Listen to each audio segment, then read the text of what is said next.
Hey, I'm Rutledge, Hey, I'm Connor. and we're Friend Stream Sports. We're real friends who do real sports and real. Connor, I really got to talk about this. We are not. You're not sneaking in an all-time team against me this time. You did that last week, and that was dirty. And you're not doing that this time. Oh, Rutledge, you caught on. Congratulations. I I So, I will say I watched the game film from last week, and it was just sitting up there, and I'm just talking and whatever and blah blah blah garbage, and bam! I can't believe you you know did what's that to me. interesting is Charles Barkley is not on the all-time, at least a starter for the all-time Phoenix Suns. So that's Now, interesting. who is on the all-time Lakers? Magic Johnson, Jerry West, Kobe, Kareem, Shaq. 99, 97, 98, 96, and 98 overall. That's who's on the all-time Lakers. Of course they are. But I'll go But we got, current, still with LeBron James and AD. I mean, they're decent. They're kind of good. They're kind of good, man. Well, shall we get this basketball tipped off? Let's boot it up. We're going to play Suns Lakers because later in our show, we're going to talk about the Phoenix Suns as our NBA team of the week. But now we're just going to kind of do some just NBA talk in general. So, Connor, how do you want to open up talking about the NBA as we're in the last week before the All Star break? You know, as we talk about the NBA, as we are heading into the All-Star break, really, there's three big questions that I think are really worth some time and consideration, Rutledge. And first off, I want to hear your take. There's a team out east that was supposed to be good and is really struggling. Has won back-to-back games just once since January, and that is the Boston Celtics. Rutledge, what's going on with those Boston Celtics? The Celtics are sitting at 17 and 17. They've had Kemba Walker miss some time, and they're struggling to finish. They're struggling to finish games. So they've lost 6 games that they were within 5 points of the last 5 minutes. Probably with plays just like that where it just drains the lane. Um, but they're still trying to find identity. Of course, we know the Kyrie trade that happened in the offseason. There's always the talk. We had us up again that Brad Stevens is probably giving away the farm and he's trying to make it work, and it's starting to show. So Boston's got some things up in the air. They're doing better now than they were, but there's some question marks. They're not the dominant force they were last year, especially coming into the bubble. Right? Yeah, I mean, you had a couple studs with Jason Tatum and Jaylen Brown, and yeah, they're still definitely studs. And I think the other piece outside of Kimball Walker being hurt was also let's remember Marcus Smart has been out for a while, so Boston has had to maybe do some things that they haven't necessarily wanted to do, and had to cope with that, and they still don't have Marcus Smart, as it stands right now. So I think that's one thing to consider. I think another thing to consider is just Brad Stevens is always such a process guy, right? His thing is if we do the right process, everything's going to work itself out. But he saw kind of what happened with when he did that and the losses started to mount up with Kyrie Irving and Gordon Hayward. Those guys are not employed by the Boston Celtics anymore, probably because losses piled up and things got a little hairy as it stands character-wise, or not character-wise, just attitude-wise. So this is a big-time stretch here coming in for the Celtics, and I think that the All-Star break is definitely a much-needed break for Boston. Yeah, they're definitely gonna have to figure it out. They don't have the identity that they do, and it's showing that you still have to have a big superstar on your team, which is where they're still trying to find who is that person who leads the way with the Celtics. Here, Connor, here's a fun conversation as we talk NBA. Heading into the All-Star break, of course, the league is starting to have some new faces. It's not just all LeBron James and D Wade as we were used to. So who would you have if you were to build a team going forward? If you could have Embiid, Gobert, or Jokic as their three people that are starting to emerge, who would you build a franchise around going forward? Yeah, I think especially as it relates to centers, and we've got some great big man play here tonight DeAndre Ayton versus Anthony Davis and the shell of himself, Dwight Howard. But yeah, we've got three big men that really, are really impactful young guys that should continue to play at a high level for a long time. Yeah, you better take a I timeout think, after that play. right? I'm thinking that if you look at Joel Embiid, Jokic, the Joker, and Rudy Gobert, you've got three guys with Embiid is definitely more into it on the offensive end, and Gobert is definitely into it more on the defensive end.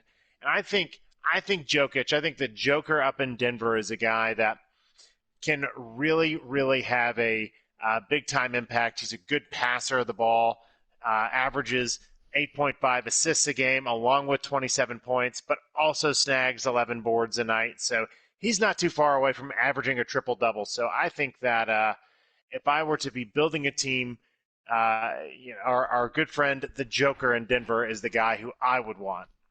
He's a pretty solid player and could be a pretty solid build for around a franchise and has done really well for Denver, who, had their moments with Carmelo and Birdman where they were okay, but it seems like he's helping them be a steadier franchise.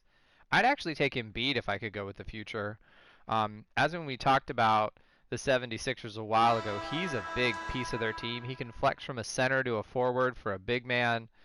Um, he's a strong player that it's easy to build a franchise around him where it's like Seth Curry is a good piece to have with him, but they don't have to be together all the time for them to be successful. He's able to score a lot of points. He's able to do a lot of rebounding. So he helps you in the parts of basketball that keep you with possession and scoring.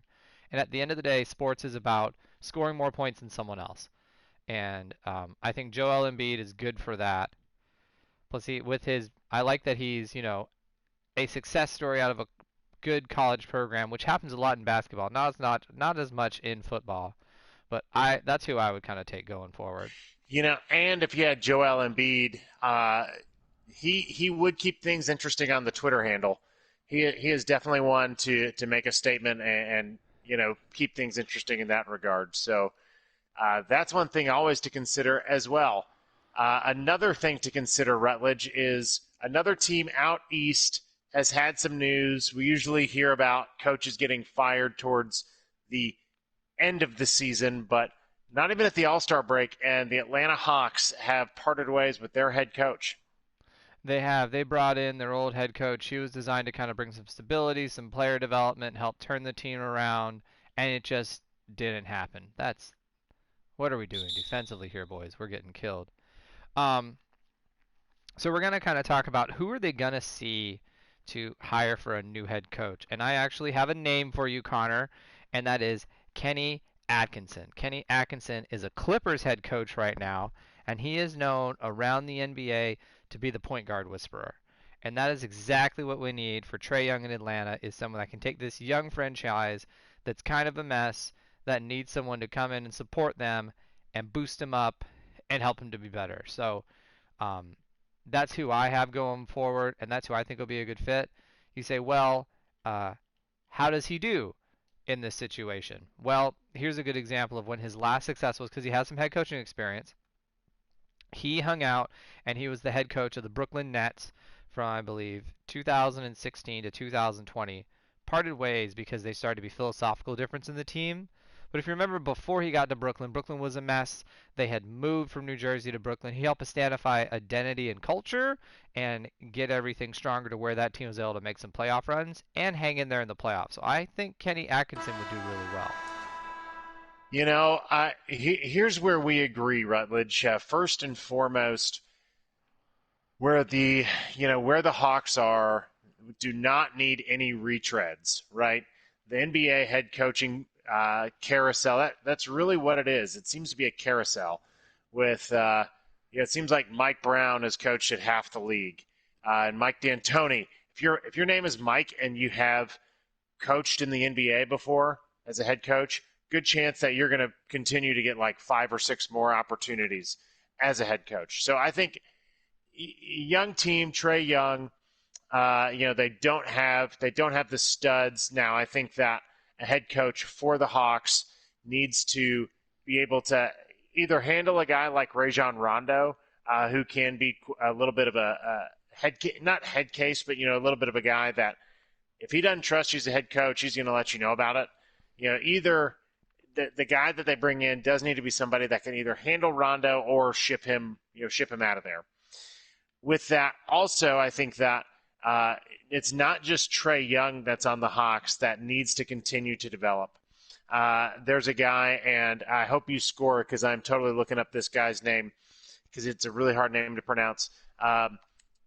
Onyeka Okongwu. That is wow. That is a hard name to pronounce. Yeah, forward for the Hawks is another big time player that needs to be. We need to think about here. So, all that said, here's my name. I also picked out a name that should be in consideration.